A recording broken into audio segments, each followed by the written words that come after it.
Welcome to the Believe Podcast Network SoCal Sweat. My name is Ann McDaniels, a former NFL cheerleader and product manager turned actress and model who dreams of being a UFC fighter. Meow. Learning strategies to help motivate others leads me to bring you interviews each week from a range of athletes, experts in fitness and nutrition, and so much more. Thanks for listening to Believe, the #1 podcast for working professionals, and let's push our endorphins to higher performance through SoCal Sweat.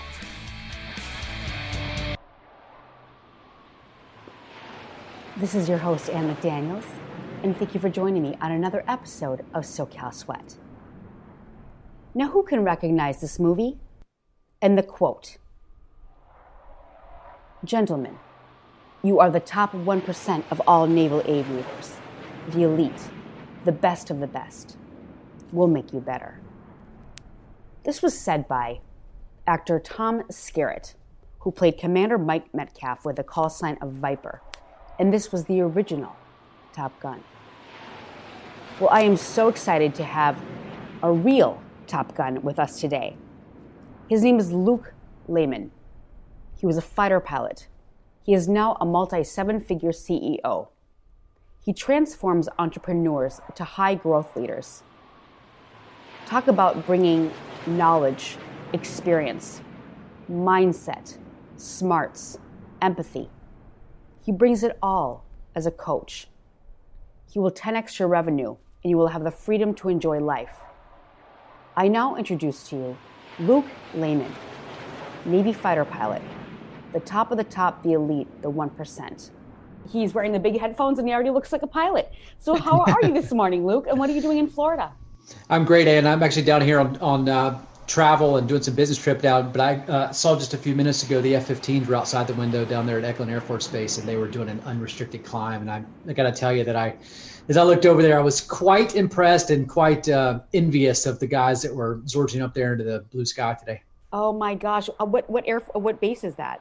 Eglin Air Force Base is just beside us there, and they have quite a bit of fighter activity. It's one of their test wings down here. Okay, well, very cool. Well, my great uncle is a fighter pilot, and it just the term fighter pilot just conjures up so many images of Top Gun, and just it's such a sexy occupation. Yet it is extremely difficult. Just your knowledge of physics and math and science, and then getting into the military. What was your childhood like? What prompted you to get into that field? Was someone in the military, or had you watched a movie? Sure. Well, Tom Cruise did us a whole lot of favors, right? So if you're a child of the 80s or 90s, he certainly helped us out there to be able to do that. And I think he's actually going to help the 2020 variation here as they get the next one out there. But mine actually goes back. If you trace it to the early roots, the early foundations. So I grew up in Central North Carolina, and the early foundations of it, the earliest time I recall was actually chasing life flight helicopters. I would make my parents drive over to the hospital when I was probably 12 or 13 years old. And I wanted to see the helicopters take off. And one of the coolest times I can ever remember was being able to talk to the pilots. He got out of there, and I just thought about that guy getting out of his helicopter chariot. And it was just so incredibly exhilarating for me. And I actually began to chase it from there and get into some aviation from that component. But I did not start my career thinking I would be an Air Force fighter pilot. I actually wanted to go into Army aviation, and that career took a trajectory shift my first year in college. Was that a disappointment for anybody? I don't think so. I have some extended family that was in the Navy and some military branches, but really the desire to be an aviator was of my own. As I walked into college, and we're going to talk about this a little bit today, Ann, but there was a lot of fear of the unknown, and a lot of fear of or some insecurity associated with what it would take to become an aviator. In true confessions, what happened was my first year in college, there was another person who was an incredible student, had been prior enlisted in the Army, and he found out that he wasn't going to be a helicopter pilot. And my insecurities began to play up, and you go, well, if he can't do it, then I can't do it. So I went to what I considered to be the next best thing, went next door to the Air Force, and asked if they had any opportunity for pilots, and the rest is somewhat history. Did you conjure up in your mind that aviation in the Army was better than the Navy? What's the difference? I unfortunately, as a common person, I really don't know. It's the trajectory with which they train their officers is a little bit different. So the way that they think about it in the Army is they actually don't keep pilots in the cockpits forever. So as you continue in your officer trajectory, they actually want you to get out of the cockpit. In the Air Force, we don't. So really, you can go your entire career and you stay in the cockpit. They want you to retain that skill and really to be the best aviator. So that's the first and foremost, and that's kind of the difference culturally between the Army. But the Army just, they're awesome at flying helicopters. They just don't have any jets. You certainly did very well with it. So do you ever use that experience when coaching others in that person wasn't any better than me. I just didn't have the confidence in myself to do that. Yet I still have a satisfying career.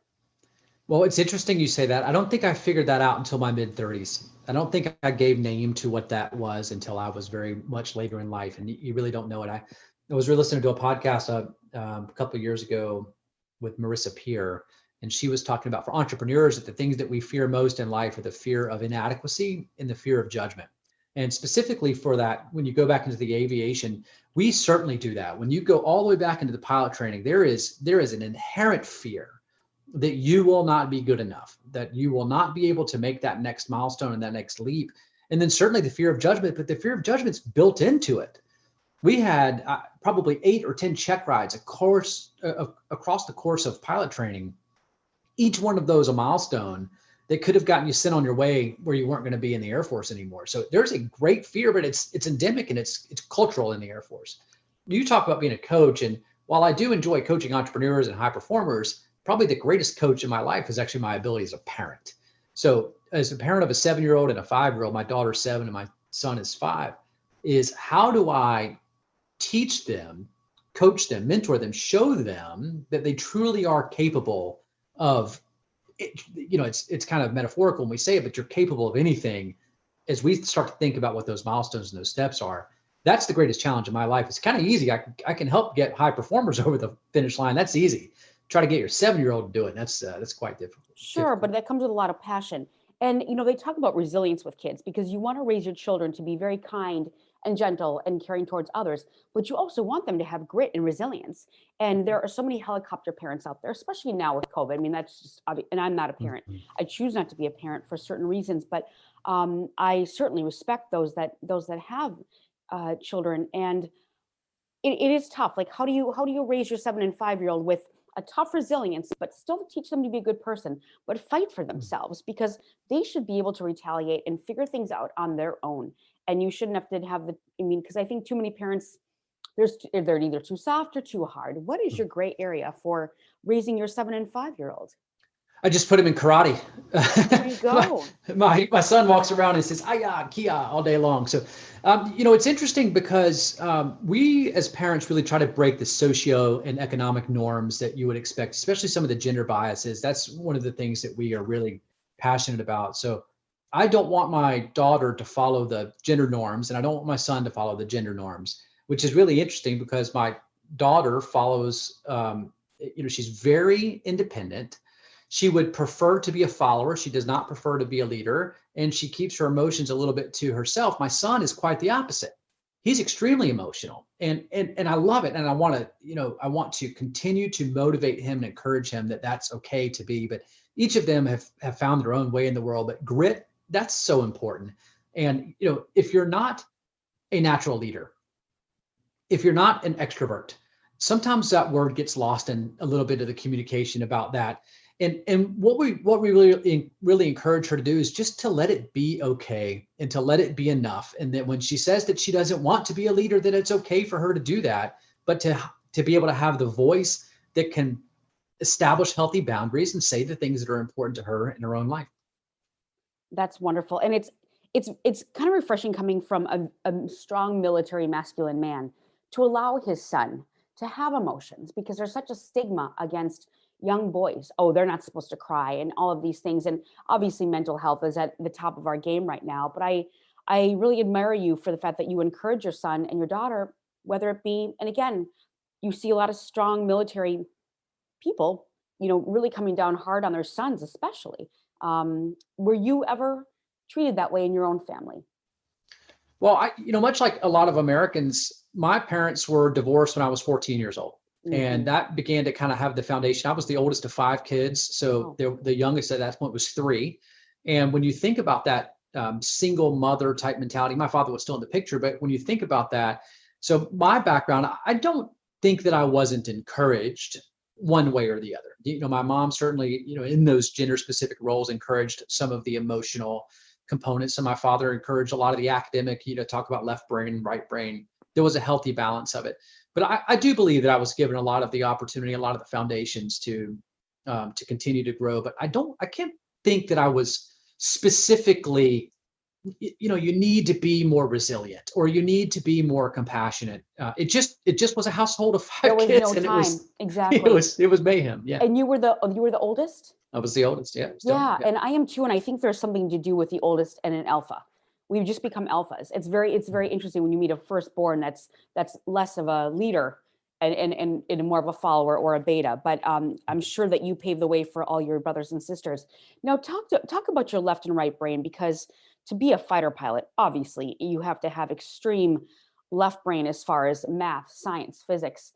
But your right brain, you have to be able to, like, I picture scenes from Top Gun, I love the original with Iceman and Wolf and Maverick and everything like that. It's so highly competitive. When you got to that top bracket, was it just in your face and you still had to have sort of the gift of gab, sort of the gift of socializing, because you have to be with a partner, you have to be a team player. What were some of the pitfalls of these challenges with the left and right brain, and what did you have to work on more or less of? It's an interesting, one of the things we I don't know if we do this culturally, but we attract a specific kind of person into the aviation community. And it's very type A, it's very left-brained. Frankly, it's very Republican. You see a lot of political divide as well. And but when you get into the left brain, right brain, I think what made me competent was my left brain. What made me good was my right brain. The ability to be empathetic, the ability to put yourself into someone else's shoes. So my background as an A-10 pilot, I tell the story, and I never picked a single fight, but I got some folks out of a couple of them that they didn't want to be in. And when I think about the left brain, so when you go back to pilot training, everything is very mechanical. It's checklist based. It's systems knowledge, hydraulics and electrical and pneumatic, and understanding the aerospace and the dynamics and the physics of all of those components. So once you get past it, once you get through the components where you're no longer worried about, do I know how to do this? Now the real right brain kicks in. The creativity component. So do I have the ability to go out and creatively solve a problem that I've not been trained to do? I can think of one example in Korea many years ago that we were flying up on the Korean border. And for those folks that don't know, the Korean border has a very active missile defense system. It's just part of the North Korean missile defense system.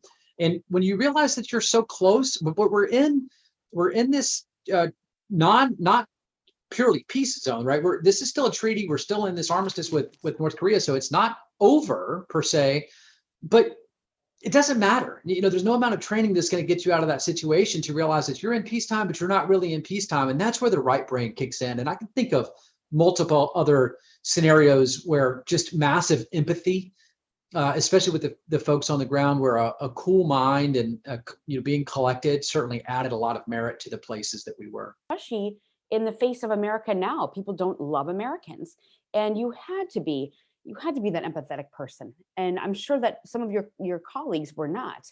I mean, I'm sure that they were arrogant. And did you ever call someone out on that? Well, in the fighter pilot community, we're extremely tough on each other. We are known for eating our own. So there's actually that arrogance is really more in the movies. It really doesn't go that far in our community because you're already the tip of the spear. If you think about how do you get selected, so there's some natural selection into the aviation or into the military in general, and then you're going to go to be an officer, and then you're going to select into pilot training, and then you're going to select into to the fighter route. So, even in pilot training, to be a fighter pilot, you have to be the top 50% of your class. So when you start to divide 10% by 5% by 2%, all of a sudden when you divide it by 2 so many times, you really do get the cream of the cream, the top of the pick of the litter. And there's just not a lot. There is arrogance, but there's not a lot of room for it. And there's certainly not a misplaced self-confidence. So we were pretty tough on each other when someone would, if they were demonstrating arrogance, we pretty much helped them eradicate that out of their selves. But there is that stigma, and I'll tell you, walking in, and I'll go back to the Korea example, just culturally, a white male in a flight suit, we value things differently in the US than the Korean culture. One of the things they have is they have a very heavy caste system where they value elder people that we don't really share in the US. It's not that we don't value our elders, we just don't put as much value. And that was something culturally, again, you have to be very empathetic with the culture that you're in and really displace a lot of the bias that I may have brought with me. In that country is a great example. Certainly the Middle East is even different than that. You probably brought a lot of those values home, I'm sure. Maybe you looked at older people with greater respect when you came back. But we learned so many things, and not just if we travel, but traveling as the military. Now, quickly back to the top, sort of the Top Gun, top 2%. How, just as a silly question, but how would you have fit in? Like, if you look at those characters of Iceman, Wolf, Maverick, Goose, where did you fit in? Were you kind of more the guy that sort of smoothed things over? Like, I would imagine you're Goose, but not the goofy one. I'm sure there was the Iceman, the nasty one. Did you have that in that sector?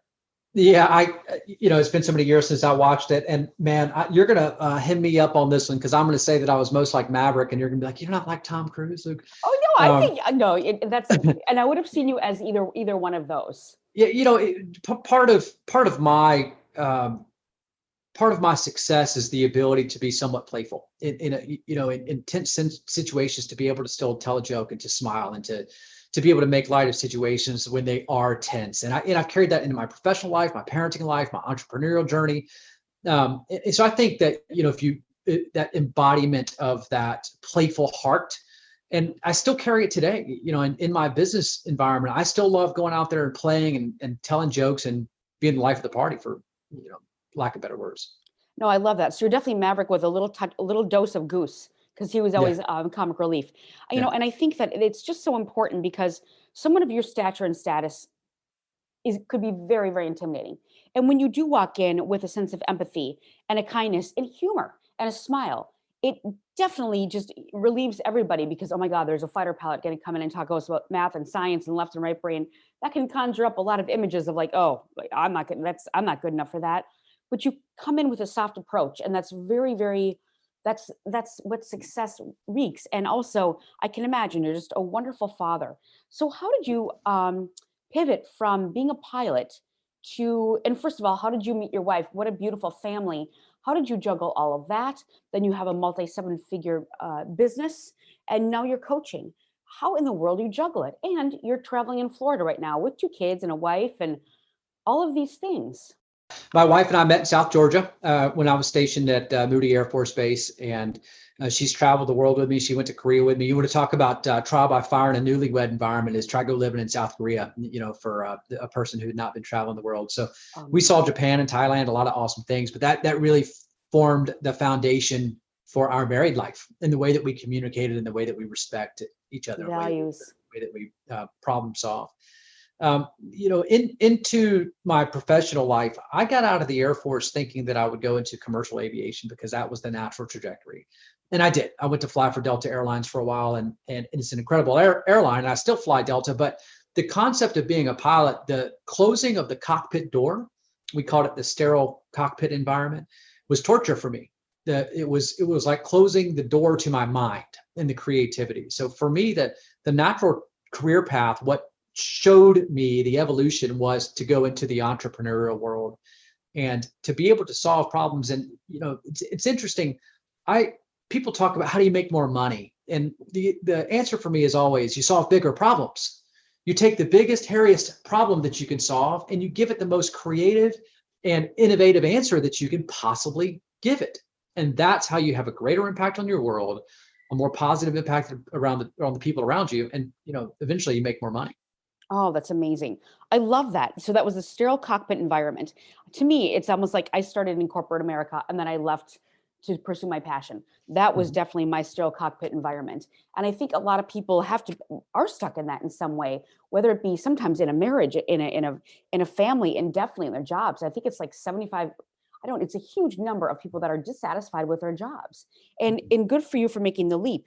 I'm sure that, that was a very comfortable, great salary. That would have been a very even keel. But like you said, you needed to be challenged and creative. And when you speak with corporate America, and you speak with CEOs and companies, how do you get them unstuck? And I mean, I'm thinking about the company Google. They are so they are so creative, and they bring in speakers that are so out of the ordinary with topics that are almost considered taboo, but they bring it in and they put it on the forefront. How do you work with these companies that are so stoic when you come in with your refreshing mindset? Yeah. My passion is actually a little bit further down the food chain. So, I do know a little bit about the Google culture and the way that they've been able to drive culture, which I'll come back to in just a second. We'll talk about culture.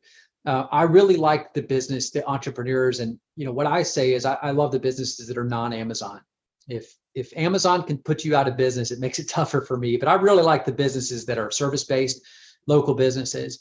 Um, as a CEO, as a young CEO, as an entrepreneur, there's a lot of opportunity for impact around your community, around the people that you work with, your partners. And one of the things that I found is that for CEOs is we get to a place that we don't believe that we have the skills to go to the next level. And we always use the industry throws around the term limiting beliefs. Well, limiting beliefs are only limiting when you can look backwards and know that it was limiting. Before that, for you, it was just a belief. It was a perception that you held about the environment. So when I look at folks, I use the term comma yet. There was a point in my life where I was not a fighter pilot yet.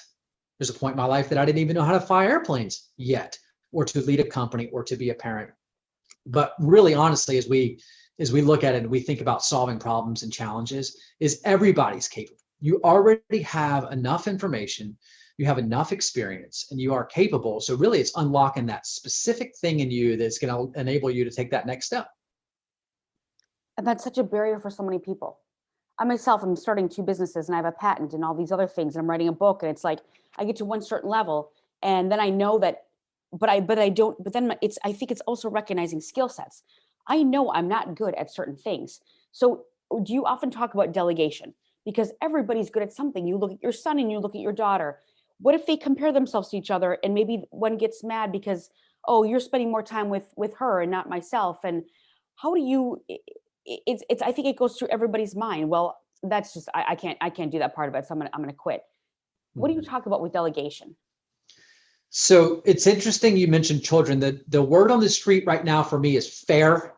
My daughter loves to throw at my face that that's not fair. And I'm like, well, Tinley, you don't understand what fair is. Conversely, that's actually very fair. I gave you this, I gave your brother that. I fed you dinner, I fed your brother dinner. It is very fair. Delegation is a very interesting thing. And, in the entrepreneurial world, and what we see is that folks believe or hold on to a belief for far too long that they are uniquely capable at doing something. And one of those things for delegation is to be able to move forward and realize that you are not actually uniquely capable to do that. And in fact, the more that you try to do the thing that is not your dharma, that you are not uniquely capable for, the more that you actually inhibit the organization and the growth around you. So, for me, actually, there's a really fun exercise that I do with folks. It's I call it the do more of, do less of list. It's finding 10 things that you want to do more of and 10 things that you want to do less of. And what that tells you is that the things that you want to do more of, number one on each list are likely, number one on your do more of list is probably your highest value. So for me, the first time that I did that was spend more time with my family. I can't do that without letting go of something else. So you have to let go to let in. And when you do that exercise, what I found is that usually on number one on the do less of list is just something you should stop doing. It's likely something that's a limiting belief or it's something inhibiting that you actually have the ability to turn off. Numbers 2, 3, 4, and 5 are the very first things that you should delegate so that you can get back to the do more of list, because that is something that you enjoy and that you're more naturally inclined to do. And that is your left brain laying that out, and I can see the graph, and I appreciate that, because you can talk to your blue in the face, but when you kind of put it on graphically. And I watched your Instagram reel where you did that, going from 2020 to 2021. In 2020, these are the things that I had a great year, but this is what I'm going to rip up, and I'm not going to do these things again. And I really like that. And I think we all need to take a status of that, especially coming out of the pandemic. I mean, I'm thinking, what stop doing that, because it's a fitness podcast. I would say, stop doing all the treats around the house. And by the way, what has been your biggest COVID cheat food? My wife, she keeps the pantry stocked with double stuffed Oreos, and those things are going to be the death of me. Oh my goodness! And if she's from Georgia, I bet she can cook like no one's business. That's right. I love it. I love it. So double stuffed Oreos. I'll have to make a note of that. I've been keeping track of everybody's COVID cheat food. So, but this message is very, very great. And 2021, people were so excited about entering the year, but yet it hasn't really changed much. So you talk about limiting beliefs and making the list of what you're going to do more of, less of. And I think that's very important. Do you have your CEOs and your business people make lists like this in some of your seminars? I do. And you know what's interesting? You mentioned just left brain a little bit. A lot of CEOs respond to left brain triggers. But what we're really trying to explore is the right brain motivations. So what I'm really trying to get down to is the values and beliefs that folks hold true. And then once we can figure those things out, we can really begin to unlock a lot of the potential. So values alignment is extremely important. And we kind of go back, I told you I mentioned culture. I am a firm believer in the adage that culture eats strategy for breakfast. And most of the time that I spend talking to my employees or talking to coworkers, I talk about driving culture in your organization. So for us, we talk about communication, initiative, and accountability are the three values that we value in our business. For me personally, health, wealth, and relationships are the values. And when you can really do some deep work on figuring out what your own identity is and the things that you hold most precious in your values and belief systems, now you can truly do some truly transformative work, and you can show up as a better person. So, from a fitness world is, that last mile, that last foot, that last inch is almost all mental. And I've got some very close friends that are in the fitness industry, and when you get to that place that you are getting ready for a competition and you have to go that last week when you're truly depleted, you're truly dehydrated, that's the hard part. Mm-hmm. And it has nothing to do whether or not you can pick up a 55-pound dumbbell. It has everything to do whether or not you have the mental resilience to be able to carry through that last component. And that completely translates to every occupation. And the one that I'm most interested in is the setback. For example, I'm an athlete as well, and I was on a film set. I shattered my femur and my arm last year. Being an athlete, this has been absolutely crazy. I feel like a panther and a caged animal, and I'm just ready to break out. That would also align with someone in corporate America who has a huge setback. I mean, maybe they did something wrong that was just off the charts. And how do you come back from that? It's how you prepare yourself as a person going forward is what makes your character. Do you talk about big pitfalls in corporate America with these CEOs? We see them all the time. And, and one of the things that you have just vocalized is you have to be in it, and you have to become aware that it's only a temporary setback, and you have to allow it to just be that. So, once you have an injury, that it's not permanent. If you continue your rehabilitation plan, if you continue to do physical therapy, it will get better. It's just not going to get better tomorrow. You're going to have to be there. You're going to have to sit in the moment. You're going to have to work through it. That same thing happens in corporate America. We're going to have setbacks. I mean, every single one of us just had a setback, right? Unless you're an Amazon that had a booming year because everybody got everything delivered, the majority of us in Q2 last year had a setback. There was things that, at all stages of business that we were not prepared for a global pandemic. When you sit in it and you become aware that it's just the status of today, you can begin to figure out what that next step is. Much like an injury, You can apply those same principles in business where I'm just going to figure out what I need to do today. I'm going to figure out what the first step is and the second step and the third step. And then today I'm going to take imperfect action and I'm just going to figure it out one step at a time. Did you have any setbacks yourself that was just like made you question everything and that created the resilience in you? Every day, every day. And, there's micro and macro things that there's setbacks. You can have a micro setback that you're late to a meeting. If you told me you would like for me to dial in a certain time and I'm a couple of minutes late, there's a setback. Mm-hmm. I certainly had some very heavy macro setbacks. Like many folks in America, divorce of your parents calls you to think about a lot of, question a lot of things. But I failed many times along the way. I can tell you a story of flying airplanes. I flew out of the top. We call it a military operations area. It's just an imaginary box, but I flew out of the top of it upside down in a T-38 on my birthday.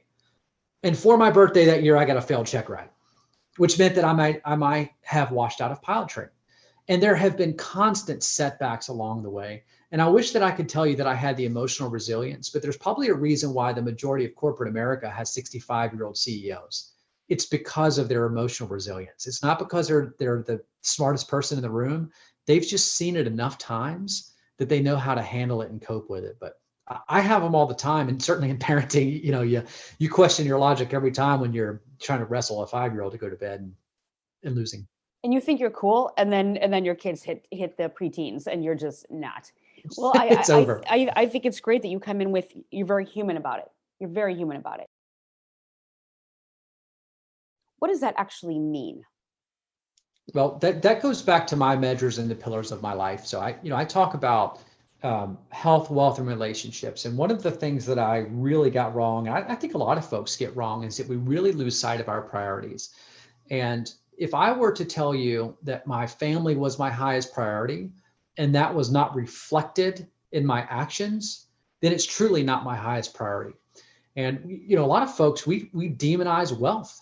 And as you make this change in your mindset and you become focused on your priorities, for me, and I have a planner that I get in every day and I focus. I know from the very start of the year what I'm going to do for the majority of the year. And then I break that down into a 12-month cycle and then into the week and then to the day. But, for me to be able to focus on that health, wealth, and relationship, those are the three pillars of my life. And to live with intentional alignment or intentional congruence means that you are focusing and being intentional about feeding all three of those pillars. And you can't rob from one from the other consistently and expect to have any different results. So if I always rob from my relationships, from my family and my wife and my children, or I always rob from my health, if I skip workout days so that I can go spend more time at work, and I let that work day continue long and I miss dinner, well, now my wealth becomes disproportionately the focus of my life and everything else goes by the wayside. So for me, my wife, she'll hear this and she'll tell you about it, but I schedule family time with lunch, 2 hours on Tuesday. And I stop what I'm doing. I turn the phone off and I go feed that because that's when my family is available. And when I prioritize that and when I schedule it, it keeps everything in my life to be intentionally aligned. And then your kids know that you're there for them as well. And that's wonderful. I'm sure there are times where you don't show up. You may not show up for a karate match and things like that, but they understand because you balance it so well. Well, I certainly appreciate the vote of confidence. Well is it's subjective. Yeah. But I'm very intentional about it. So, when I go out on the road and I'm traveling today, but I'm very specific about what today is a great day for me to have a 14-hour workday. I can feed that today because I know that when I show up to my family that I'm going to have that time to pay them back. So we talk about macro and micro scale, but if you have the ability to feed those things on a daily, weekly, monthly basis, and you can keep them in check. My 5-year-old doesn't get it yet. Actually, just as an aside, and my father got pneumonia. I was actually coming back from Afghanistan. I just met my girlfriend at the time that would become my wife. And I showed up into the hospital and the doctor, when you ask him the question, you say, what, doc, hit me straight. I'm a fighter pilot. I can take it. What's best case, worst case? He goes, well, best case is he'll have a speedy recovery. He'll be out in a couple of weeks. Worst case is, well, he dies. and you go, oh my goodness, I wasn't ready for that. But Yeah. when you think about those things, one of the components of that, I said, Dad, you know what I noticed about this was that your phone never rang. And I was pretty young, but what I didn't realize was the phone never rang because he had a outbound role. It was a forward facing role, and it was his obligation to pick up the phone and make those phone calls. So for me, the lesson that I carry with that, I try to be very specific with my children that there may be earbuds in my ears, but the alternative for that is that I'm on the road. So this is actually work time that you're getting a little bit of my attention. And what I will do is I will keep your time clean so that you get all the attention when it's your turn. Oh, I love that. And how is your father today? Alive and well. He's an entrepreneur as Oh, well. that's So he's doing great. wonderful. Oh, what a good story. That makes me so happy that, especially coming back, had you met your girlfriend and becoming your wife, you lived abroad, then you came back. What a full load. Quick question on, you have your 14-hour work day today, and then you can really focus. You're exhausted, and then you're flying back. And how in the world, then your kids are jumping on you and everybody wants your attention. Sometimes parents will snap, and especially traveling. I mean, I traveled all the time pre-COVID for modeling jobs and things like that. And when I came home, I didn't want to talk to anybody. I love living by myself. I love being single. I can't imagine. I need that decompression tank, but I know myself so well. Is it exhausting? Is it tough sometimes where you just have to turn that off and be like, no, this is my priority, my family's priority right now, and I will perform. One of the things, Anne, that I think that parents and people in general, I think that we do not give ourselves enough time as individuals. And we don't allow our souls to be fed and our minds to be fed and our hearts to be fed. So I am quite extroverted. My wife is quite introverted. She needs recovery time. She needs the ability to go get sit on the couch under a blanket and read a book. And that's how her mind recovers. For me, I'm a little bit of the opposite. So, one of the things as an entrepreneur and really coming out of being a fighter pilot was I have to have my quiet time. And my quiet time, I wake up pretty early, so 5 or 5:30 in the morning, and I have a very specific, regime. I start with 15 minutes of quiet time meditation. I get up and I have a full cup of water, and then I get into my planner and I plan my entire day. And then I do some type of physical exercise, whether it's stretching or yoga or run or whatever it is. And I can tell when I'm off balance, when I don't feed that component of myself. That's probably one of the biggest things that I would just implore folks that are parents of small children or entrepreneurs or, even in the fitness industries. You gotta allow that time for yourself. And because of that, when you feed yourself, you will be better for the way that you show up for others around you. Absolutely. And especially as a CEO or entrepreneur, besides being a parent, you have to have some kind of structure. Like when I left corporate America, I've been an entrepreneur ever since. If I don't have, very similar to you in the morning, of I full glass of water, I always show gratitude in some way, and always have a little bit of exercise. And it's so hard when you travel because your schedule is off, and when you're off balance, and That's right. and I have a little bit of anger issues. I know I need to get away, and if I don't get a workout in or some kind of physical fitness, then I'm not good. I box, so I take that that aggression out. But with my injury, I have not been able to do that. So I've had to go to other coping mechanisms, which are so difficult. But like you said, you have to stay in it, and it's temporary, and you make it work, and it makes you grow. So I really like your tactics, because I feel like the top CEOs, the most successful people, do exactly what you just said. They are early risers. They plan, they exercise, they have a big glass of water, and usually show some gratitude. So that's wonderful. And then that keeps you. I love that. Yeah, it's funny, and I'll share it. I do it every day in my journal. On the top of it, I've got my plan. On the right side, it says gratitude, and I write down 3 things that I'm grateful for.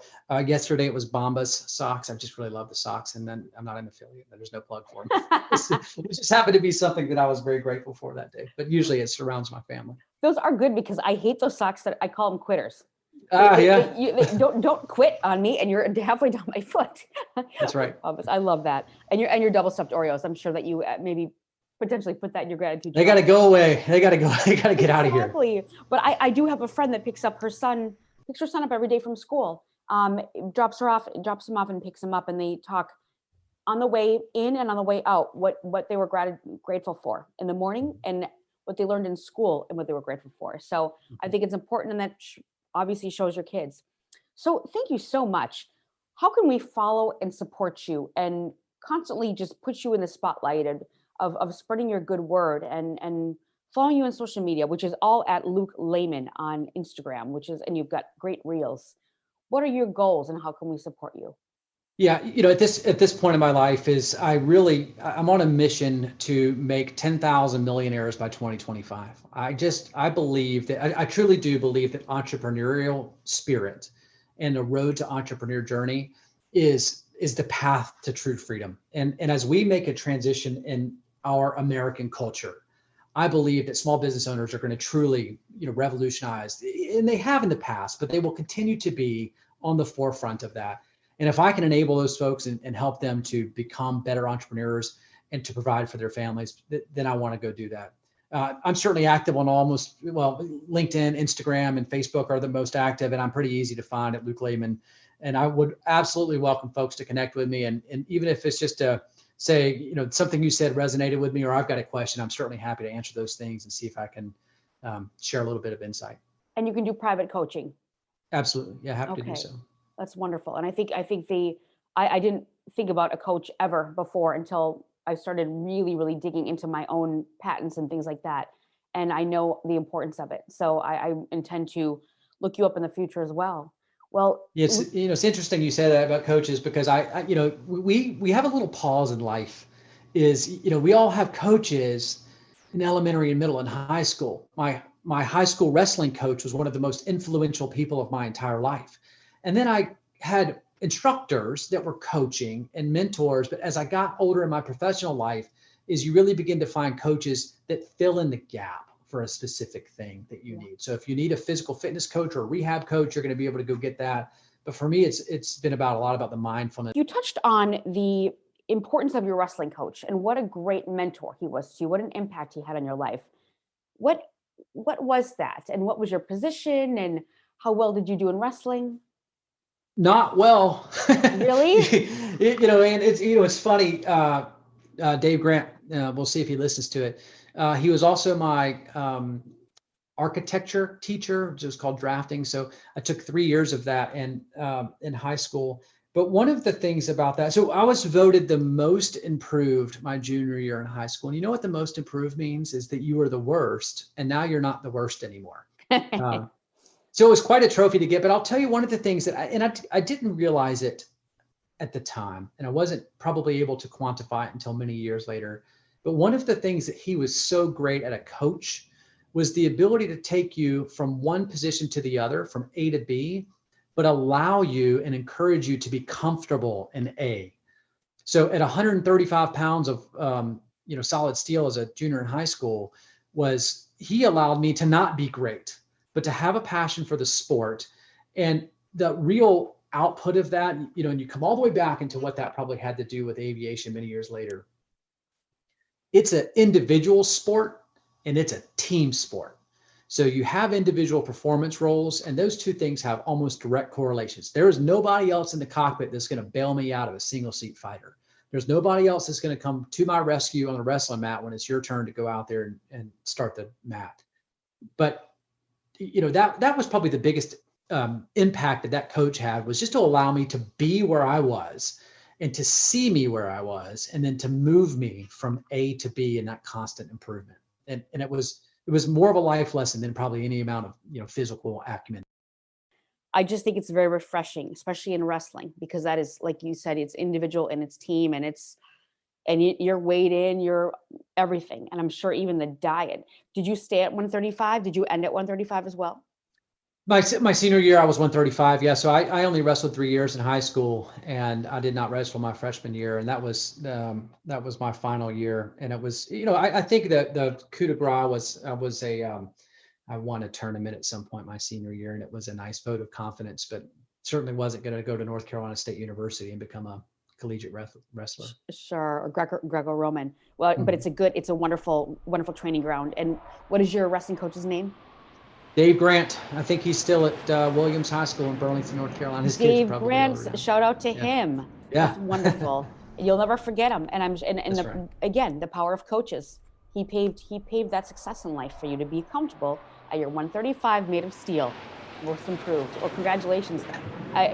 For a most improved person going from the worst, I think that you've pretty much squandered that. So fantastic. I love it. Good. Very important. Well, I will put all of your links and everything in the podcast notes. And thank you, Luke Layman, fighter pilot who loves double stuffed Oreos. It's been a real pleasure. And big, lots of love to your wife and 2 kids. Well, thanks for having me, Ann. It's been a pleasure. It's a good conversation. I look forward to staying engaged with your audience. And that was Luke Layman, the elite 1%, the top gun of Navy fighter pilots turned 7-figure CEO and corporate coach. You can find him at lukelayman.com and on Instagram at Luke Layman. You can find out more in the podcast notes below. We appreciate you for listening. Please subscribe and rate the show on iTunes. You can also listen on Spotify, Stitcher, Google Play, Luminary, TuneIn, or at Belief.com. You can reach out to me for any questions or topics you'd like covered on the show at Ann McDaniels or at Ann McDaniels Actress. And I'll see you next time on So Cal Sweat.